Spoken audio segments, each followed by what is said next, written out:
Good afternoon YouTube, Xfile2708 back again with another video.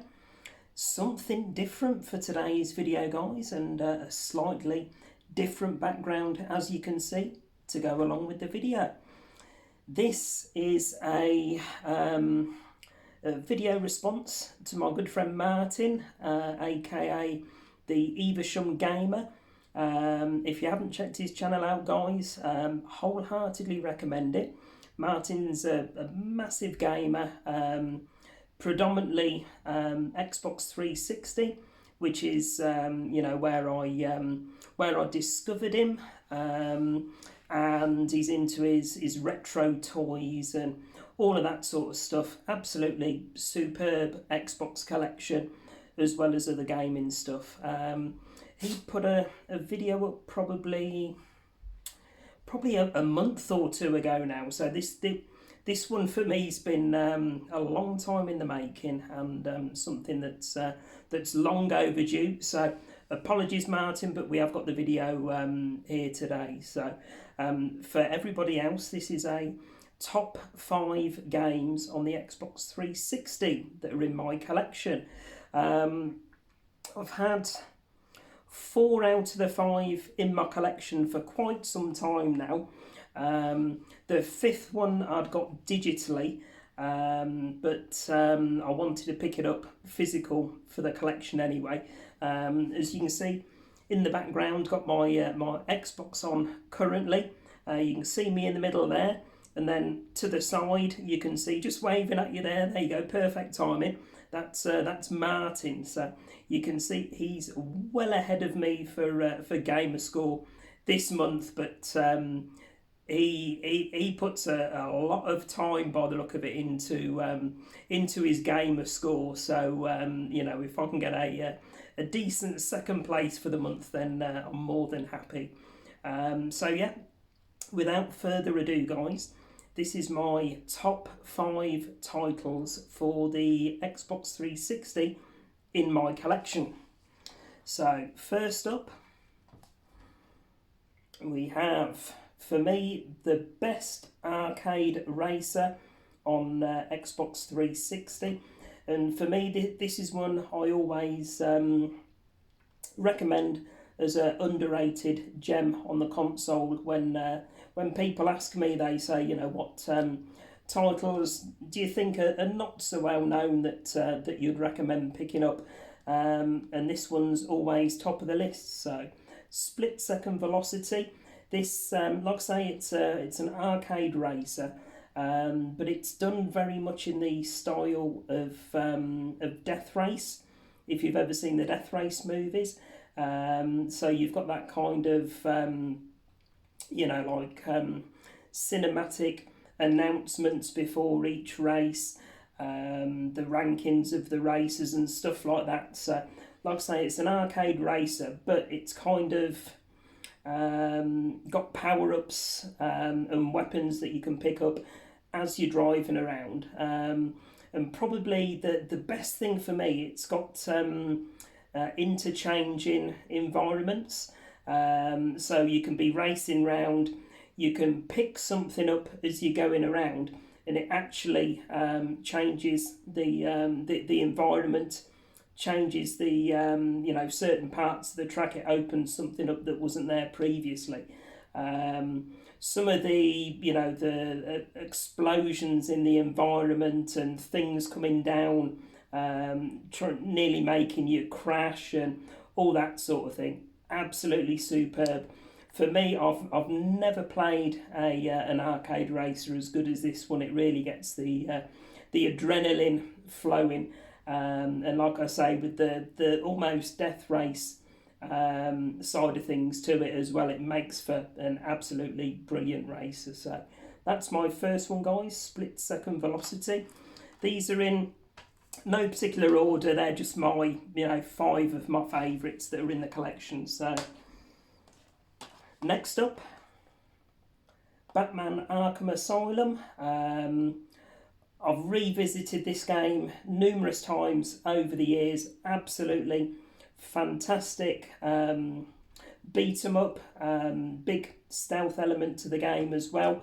You know, you're going into an area where you've got lots of guards below you, and you've got to, you know, swing from one set of what do you call them? Not ornaments, but one set of, you know, ornate things that are in the environment from one side to the other without being detected. And you've got, you know, different like X-ray or heat-seeking vision to see where enemies are, and you've got distractions to make, or you can just go all guns blazing and try and take everybody out that way. I've heard really good things about Arkham City, but I've never played Arkham City as yet. But Arkham Asylum, the Joker in this one, the boss battles as well. The boss battles are absolutely amazing. Probably for me, with the battle that you do in this one with Scarecrow, is one of my favourite, if not my, certainly my most memorable and enjoyable boss battle that I've ever encountered, and it looks absolutely stunning as well. So there we go. That's my next one, guys. Batman Arkham Asylum.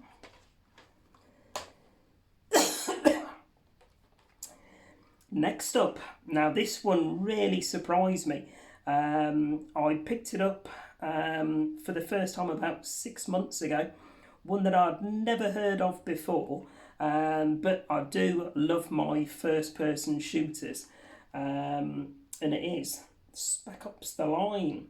Now this one goes up and down in price. I think it's been up as high as £30 at one point, and then it's dropped back down to around the £20 mark.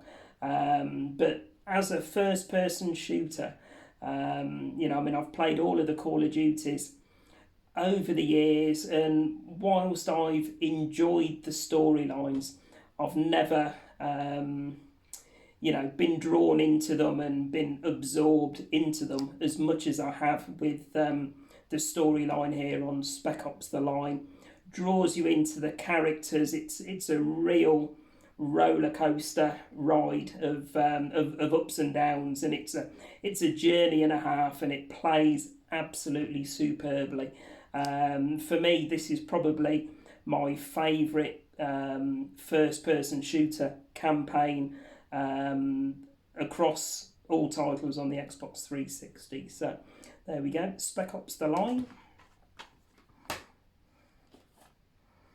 Next up, this for me is my favourite campaign ever that I have played across any platform, whether it's Xbox 360, Xbox One, or any of the older consoles. For me, Rockstar's Red Dead Redemption. Absolutely superb story, really a long campaign, and obviously there's lots of side missions there that can extend the game even further if that's the sort of thing that you like to get sidetracked with as well. But for me, playing through this campaign, I've only ever played through it once. Like I say, it is quite an in-depth, quite a long campaign. But yeah, the story of John Marsden in the Wild West, and you're on your horse and you're going from one part of the story across the Wild West to another one, and you encounter people being robbed or attempted to be kidnapped, and it's up to you whether you decide to help them out or not. And it's up to you really how you play the character of John Marsden. If you want to play him as a good guy that's there to help others and make the right decisions, you can do. Or if you want to play him as a badass, kill everybody, get a really high wanted level and be a real badass, then you can take that route as well. But the story on this one, absolutely superb. Put a real lump in my throat at the end And you know, for a video game to be able to do that for me, it's got to be a story and a half. But like I say, really draws you in to the character, emotionally and everything else. And I love everything about this game. So it's probably one I'm going to look to replay through again at some point. Like I say, my all-time favourite campaign across all consoles. So there we go, Red Dead Redemption. And then finally, we've had, let's have a look. Yeah, 4 games there where they're all about single player. So I thought I'd mix it up for this this last one in my top 5.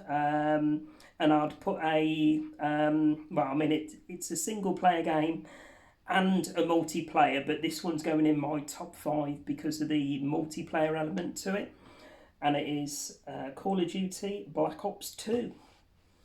So, like I say, I've done the campaign on this one, same as any other Call of Duty campaign.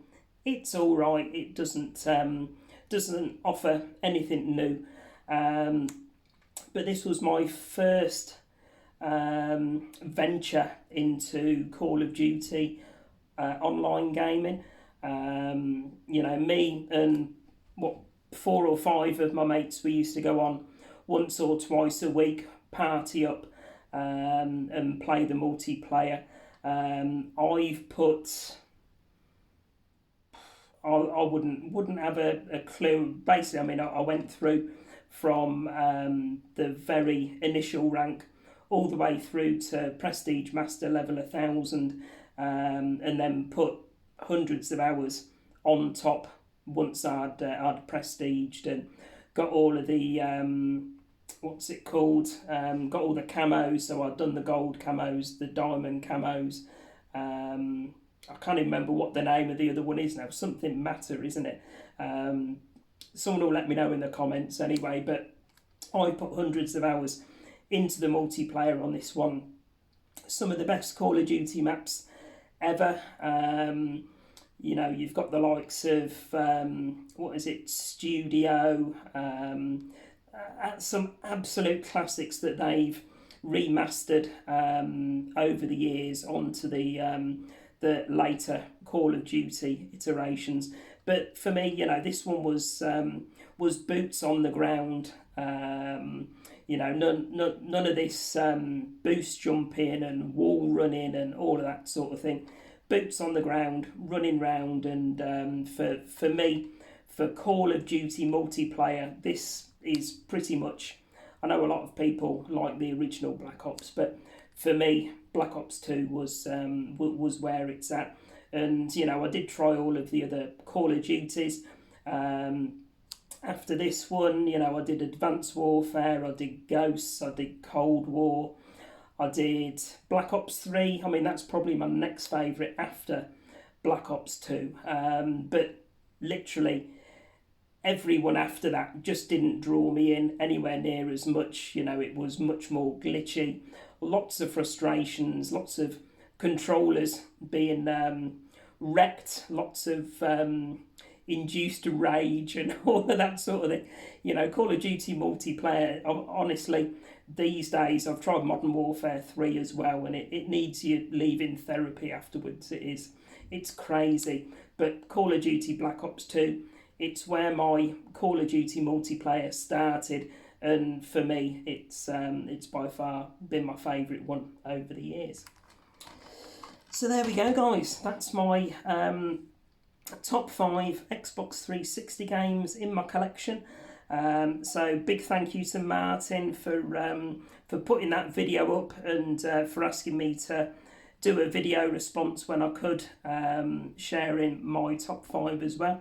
So I hope you enjoyed that, matey, and for everybody else, hope you enjoyed that too. I'll leave that one as an open tag, so if anybody else is big into the Xbox 360 and they'd like to do a video response, then feel free. Always nice to hear what other people's favourites are, and engaging you guys with you guys in the comments as well. So as always, guys, please head over to Martin's channel, link in the description, the Evesham Gamer. Have a check some of his videos, really nice, genuine, down-to-earth guy. No bullshit, tells it how it is, soul to the earth. So yeah, check his channel out, guys. And as always, please remember to like, comment and subscribe and all that good stuff. And I'll be back later on in the week with another video. Bye for now.